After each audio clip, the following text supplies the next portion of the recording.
Bonjour et bienvenue à tous, je suis Tom Benoît et ravi de vous retrouver pour un nouveau numéro des Dessous du Cash. Et on va passer en revue aujourd'hui la situation des banques européennes. Sont-elles à risque? Pourquoi est-ce qu'elles sont aussi peu rentables? Et pourquoi les banques américaines génèrent des profits largement plus élevés que les banques européennes?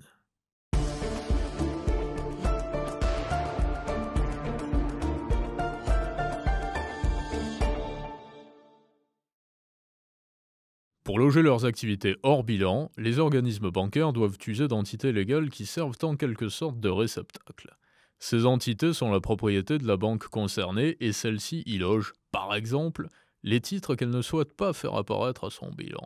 Dans certains cas, on appelle ça SPV, pour Special Purpose Vehicle, ou Fonds commun de créance en français. C'est également via ce type d'entité que les banques titrisent. Des titres même peuvent être titrisés d'ailleurs. Tout ceci rend l'analyse des bilans des banques bien ambiguë, et c'est-à-dire que on reste un petit peu sur sa faim pour ainsi dire.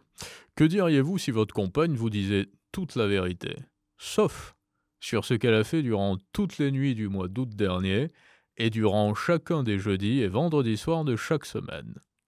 La double peine chez nous pourrait être résumée par le fait que les tendances réglementaires pour les banques sont bien plus strictes qu'aux États-Unis. Ce qui explique partiellement pourquoi, même à niveau de rentabilité équivalent, les banques américaines séduisent toujours plus les investisseurs que n'y parviennent les organismes européens. L'écart se creuse toujours plus. Et parmi les grandes capitalisations européennes, on retrouve Intesa, italienne, qui triomphe avec environ 70 milliards de capitalisation. Et en comparaison, le poids lourd JP Morgan pèse 670 milliards d'euros en bourse. Il y a plus inquiétant, plus encore que cela. Le price to book des banques européennes n'est pas brillant, et en particulier en France. Les banques françaises sont valorisées à hauteur de la moitié de leurs capitaux propres. Un price to book de 0,5. Pour éclairage, avec un price to book de 1, la conclusion est que la banque est valorisée à hauteur de ses capitaux propres. La banque, autrement dit, vaut ses capitaux propres. En dessus, on peut aisément déduire que les perspectives savent se montrer rassurantes. En dessous de 1, cela signifie que l'organisme bancaire ne vaut même pas ses capitaux propres. Autrement dit, que la banque n'a même pas la valeur de l'argent le plus sonnant et le plus trébuchant qu'elle peut détenir au fond de ses caisses. Les mieux lotis de ce tristement maudit côté de l'océan sont les organismes espagnols, pour la partie régie par la Banque Centrale Européenne, et toujours en Europe, les banques scandinaves et les banques suisses, qui, elles, donc, ne font pas partie des banques régies par la Banque Centrale Européenne. Pour ceux que je viens de citer, le price to book atteint en moyenne le double de celui des banques françaises. Aux US, les banques sont valorisées en moyenne près d'une fois et demie leurs capitaux propres, sans aller jusqu'à parler du boss, du patron du système, JP Morgan, qui vaudrait plus de 2 fois ses capitaux propres. Il y a un mauvais élève aux USA. Toujours le même. Il s'agit de Citigroup, qui a un price to book se situant à des niveaux équivalents aux petits meilleurs de la zone euro, comme Santander par exemple. Pour les États-Unis, il n'y a pas de quoi se targuer de quelques gages de respectabilité que ce soit. Et par ailleurs, Citigroup ne parvient pas à prouver la potentialité d'un avenir brillant, puisque la rentabilité des capitaux propres au dernier bilan se situait à 4,2%, quand les banques, qui marchent fort, font 15%, et que les sujets moyens, disons, font 10%. Revenons un instant au cas français. Si cela va mal ici pour les banques, c'est aussi à l'heure des charges, en tout cas pour la période concernée, parce que l'environnement de taux a été mouvementé ces 2 dernières années. Et lorsque les taux de la Banque centrale montent spontanément, il y a 1000 configurations qui peuvent découler sur 2000 conséquences.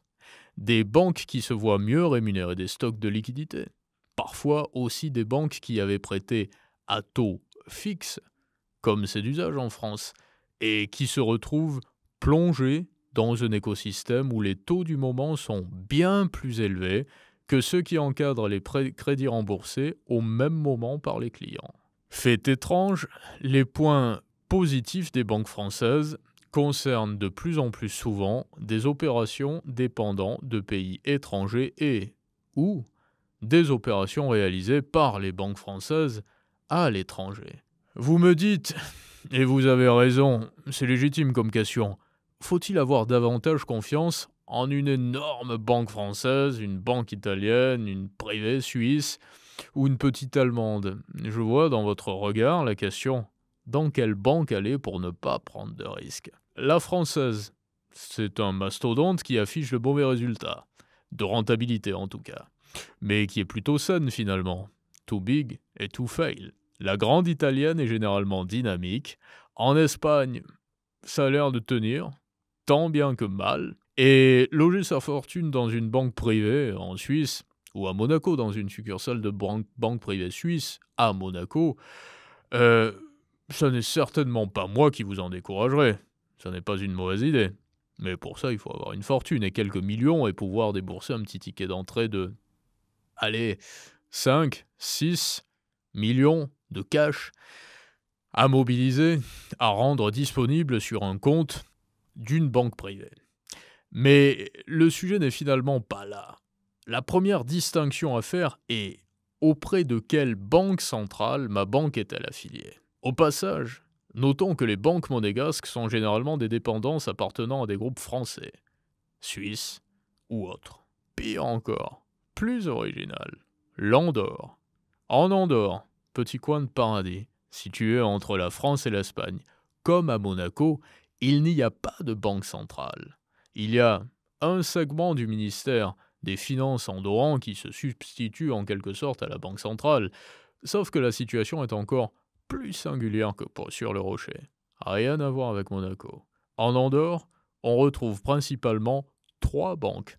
Andbank, Crédit Andorran, Mourabank et quelques banques indépendantes qui travaillent en étant couvertes par différentes conventions, notamment avec la BCE et la Commission européenne.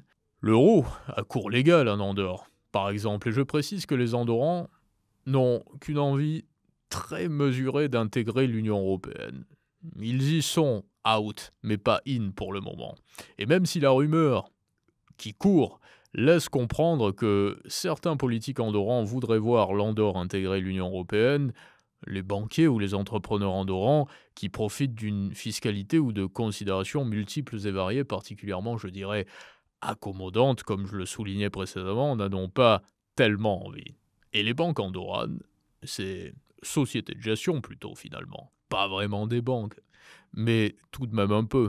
Pour se procurer des euros, ne sollicitent pas la banque centrale auprès de laquelle elles ne détiennent pas de compte. Elles achètent sur le marché monétaire de la liquidité auprès de banques espagnoles, majoritairement, et parfois un peu aussi françaises.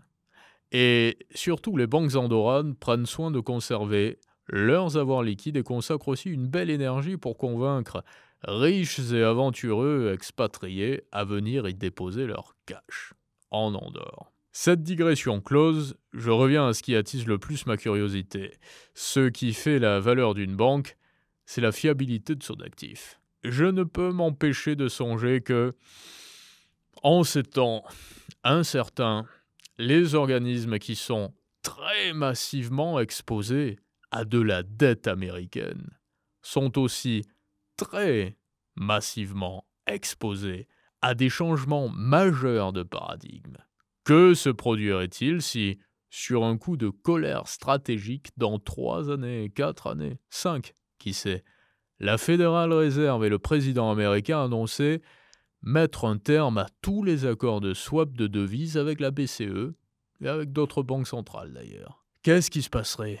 Qu'est-ce qui se produirait ? Il se produirait avec une puissance démesurée la situation qui avait été par exemple évitée lorsque les premiers accords de swap entre la Fed et la BCE ont été sérieusement conclus, c'est-à-dire au début des années 2000, même si le principe existait auparavant, dans le but, au lendemain du 11 septembre, de ne pas laisser des organismes en pénurie de dollars. Ou encore, j'aurais pu prendre pour exemple la période de Lehman Brothers, de la crise de Lehman bien sûr. Quand on parle de Lehman Brothers et de sa période, c'est 2008.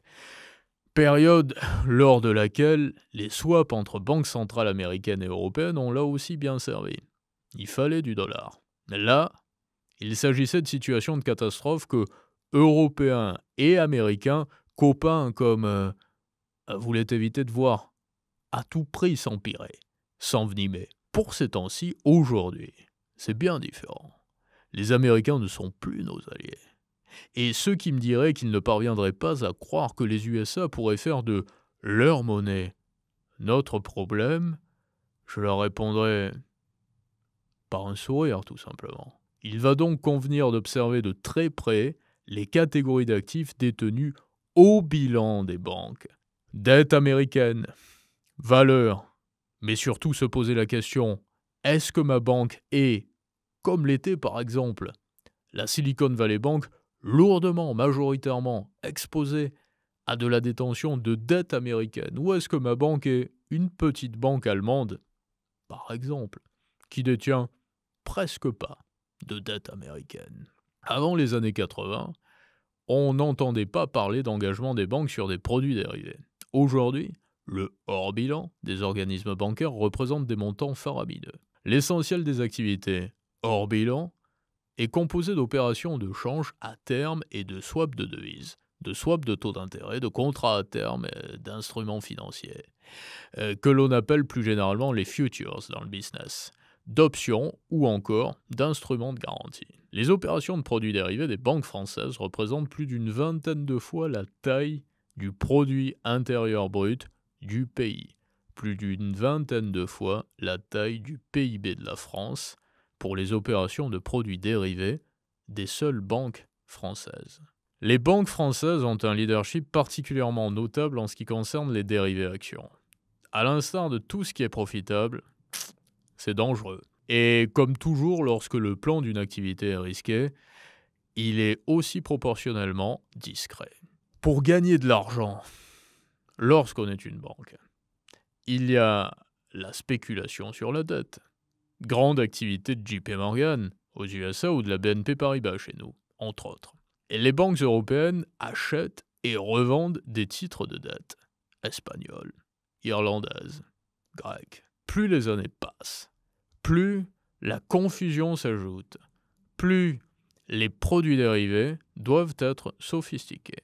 Parmi ceux-ci, qui ont fait parler les fameux CDS, Credit Default Swap.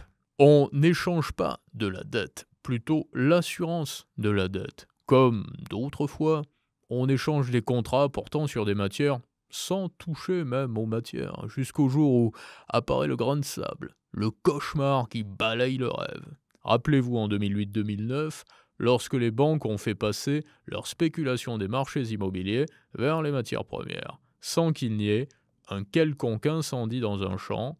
Certains cours de matières premières se sont littéralement enflammés en un temps record. Le marché du carbone est lui aussi devenu l'antichambre de nouveaux instruments financiers. Puisque, naturellement, si polluer est interdit, un laissez-passer pour polluer a de la valeur. Alors au-delà de la question qui est « est-ce que ma banque est à risque ? Est-ce que les organismes bancaires européens peuvent faire faillite ?» La grande question est « est-ce que l'argent qui est détenu sur les comptes des banques européennes peut être plus facilement saisi ou taxé que l'argent qui est détenu ailleurs ou que la richesse qui n'est pas détenue sous forme d'argent. » Merci de m'avoir écouté et je vous donne à très bientôt rendez-vous pour un prochain numéro des Dessous du Cash.